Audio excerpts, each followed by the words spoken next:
Gun manufacturers petitioned the Supreme Court to review Mexico's $10 billion lawsuit.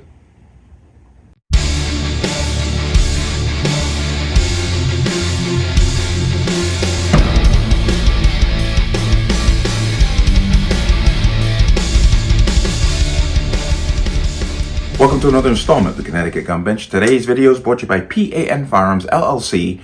P.A.N. Firearms, your NRA certification of multifaceted gun training. You can reach us at 203-300-6343 or use our website at www.panfirearmsllc.com. As always, there'll be a link in the description box below. And if you like channel, like content, what I do here, you can support me with the link. Everything's appreciated. And to my Connecticut residents, plan on getting your Connecticut pistol permit.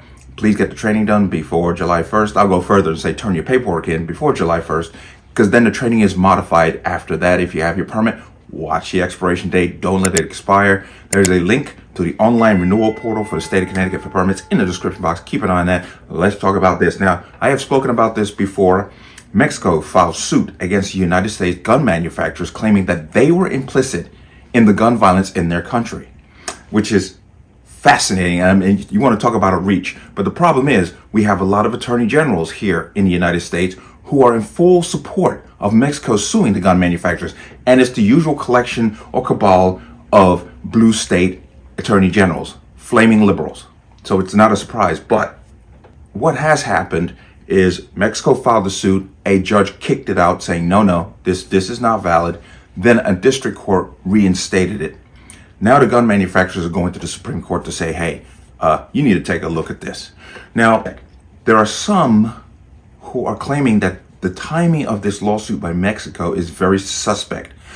There is an initiative called Project 4, which was a gun tracking system that was doing a lot of good and actually making headway in illegal firearms trafficking from the United States to Mexico.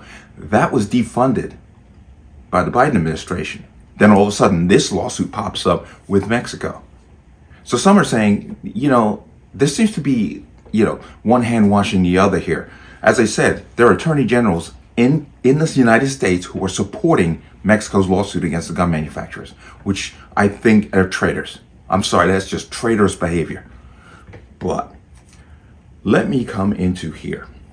Gun industry asks US Supreme Court to review Mexico's BS $10 billion lawsuit. Fire industry members targeted by Mexico's $10 billion lawsuit petitioned the U.S. Supreme Court to review the case that seeks to blame them for the harm caused by lawless narco-terrorist drug cartels in Mexico. Mexico's lawsuit also seeks to dictate how firearms are made and sold throughout the United States through a federal court injunction, in effect usurping the role of Congress and 50 state legislatures, even though a number of those state legislatures will be fully on board with this move by Mexico. The industry defendants in Estados Unidos Mexicanos versus Smith & Wesson Brands Incorporated et al. Have asked the Supreme Court to consider two questions: whether the lawful production and sale of firearms in the United States is the proximate cause of alleged injuries to the Mexican government stemming from cartel-driven violence, and if that also amounts to aiding and abetting illegal firearms trafficking, because Mexico alleges these manufacturers know their products are unlawfully trafficked, and that's actually true. That's in the lawsuit. They're claiming that the gun manufacturers are making these guns knowing that's what's going to actually happen to it. And what's absolutely fascinating and shocking at the same time is how fast Mexico is coming after the gun manufacturers because they make these products. And they didn't say one word to a very specific administration who was deliberately doing straw man transactions and allowing these guns to go into Mexico. They had no smoke for them, but they got all the smoke for the gun manufacturers. See the game that's being played here. But the Protection of Lawful Commerce in Arms Act, PLCAA, precludes frivolous lawsuits against the firearm industry for damages caused by the criminal and unlawful acts of remote third parties. A U.S. District Court dismissed the case, finding the claims were barred by the PLCAA. The U.S. Court of Appeals of the First Circuit, however, revived the case on Mexico's appeal, holding Mexico's claims alleging that the defendants knew their regular business practices contributed to illegal firearms trafficking fit within the narrow exception of PLCAA. And once again, we have some rogue activist judges who are, borderline traitors. How do you say that somebody makes a legal product and because somebody uses it in a nefarious manner or takes it and sends it to someone, in this case, who use it in a nefarious manner, that they're liable for it. These people are straight. We got real communists in the United States for sure. I'm sorry, but in their petition, the defendants argue Mexico's claim should be dismissed because firearms manufacturers lawfully produce and sell firearms in accordance with U.S. laws and regulations governing the firearms industry. Mexico's claims do not dispute this, and no evidence of illegal activity has been produced. Right? In order for them to make the claims that they're making, they have to prove that the gun manufacturers knowingly were making these products for them to then be illegally trafficked. That's the stretch. And the First Circuit, for them to go down that road, that's wow. Talk about mental gymnastics on that one. But, quote, this case represents the very reason PLCAA was passed by a wide bipartisan majority of the U.S. Congress and signed into law by President George W. Bush, said Lawrence G. Keene, and SSF Senior Vice President and General Counsel. These legal and heavily regulated products are lawfully made and sold. Mexico hasn't introduced any claim indicating illegal acts by the manufacturers. This is an attempt by a foreign nation to exert influence over U.S. laws, and worse, Mexico is working hand in glove with gun control groups to weaponize the courts to surrender U.S. sovereignty. Exactly. Ding, ding, ding. That's exactly what they're doing.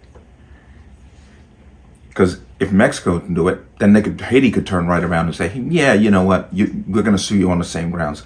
Just about every country could turn around and say, yeah, your guns, the guns that you make are coming here, so we're going to sue you too.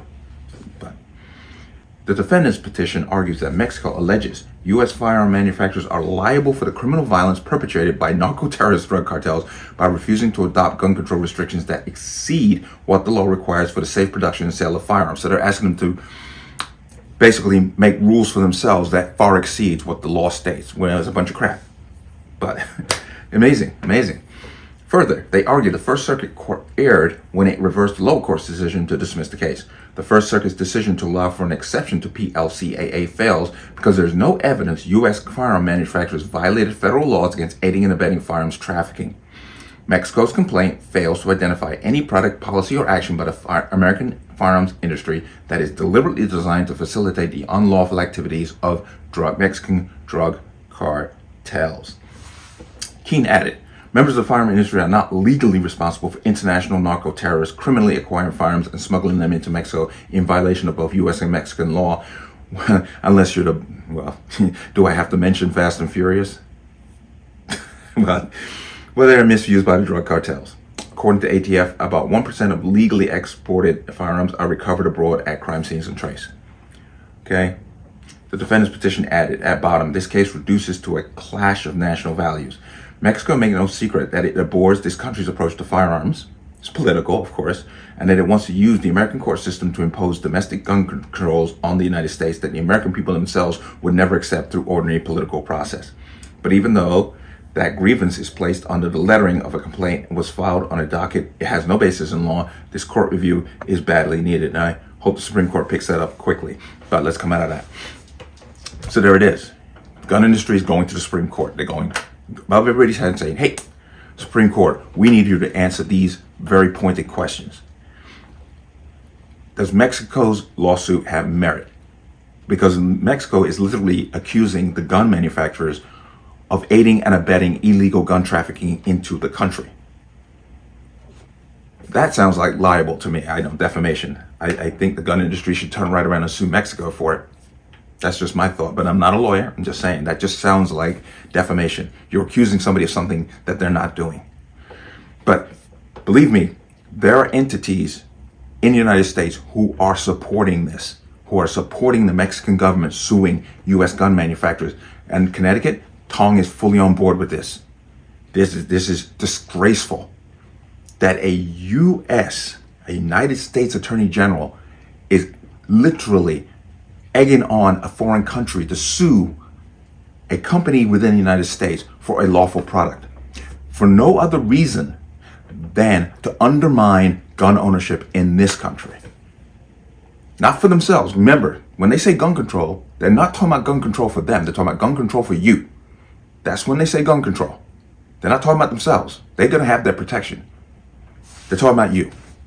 That's what they mean when they say gun control. But let's hope the Supreme Court picks this up. Let's hope they pick it up, and let's hope that they I hope that they just steamroll it with the conservative majority, because this is ridiculous that Mexico even brought this lawsuit in the first place. Perhaps Mexico needs to start looking at its own problems with violence and stop basically deflecting because they don't like the way we live our lives here. If things were so great in Mexico, we wouldn't have a border crisis that we have, because the Mexicans would stay there. Just saying.